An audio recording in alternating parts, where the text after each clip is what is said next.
Donald Trump campaigned on the promise to bring back American jobs.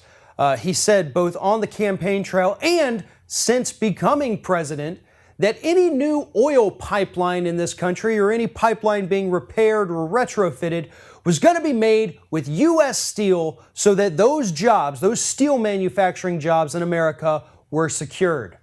And here we are, beginning of March, and he has already backtracked on that promise. The White House announced this week that the Keystone XL pipeline is going to be exempt from Donald Trump's executive order mandating that any pipeline in this country be built with U.S. steel. The Keystone XL pipeline does not have to buy their steel from the United States. They're allowed to go buy cheaper, lower quality steel from elsewhere in the world, steel that most likely won't hold up to par when this pipeline is finally finished. Here's the thing. The White House is telling us that the reason that Keystone XL pipeline is exempt from this executive order is because the executive order only talks about new or retrofitted or repaired or additions. And since the Keystone XL pipeline was already under construction, they don't have to obey by those rules. Now, when you campaign on a promise to use American steel, to use American labor, and then immediately, after a month and a half, backtrack on that promise for one of the largest projects in construction in the United States today, you're basically a con man. And I hope that all of those steel workers, all of the manufacturing workers in this country that voted for Donald Trump understand that. You were conned by Donald Trump like so many others in the past have been. Donald Trump doesn't care about American jobs. He doesn't care about keeping money in the United States economy. He just wants to do basically whatever the hell it is he wants to do. And that's what he's doing with this disgusting, destructive Keystone XL pipeline.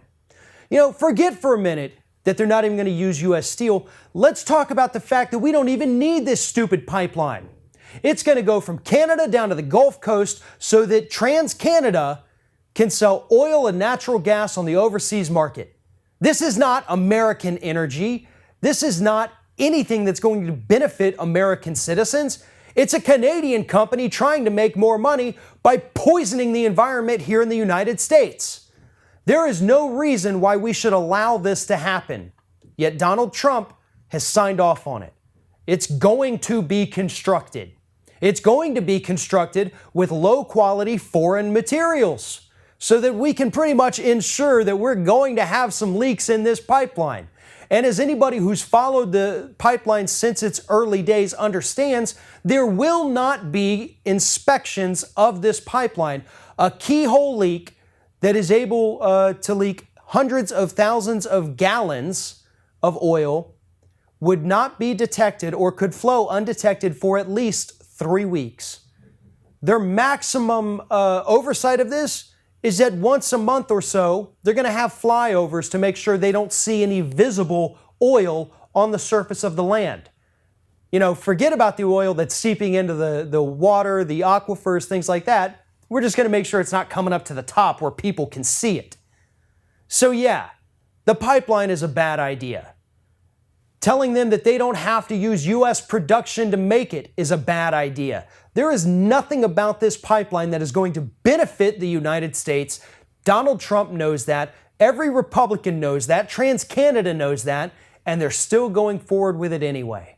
And they sold you a barrel of lies along the way to get the American public to go along with it.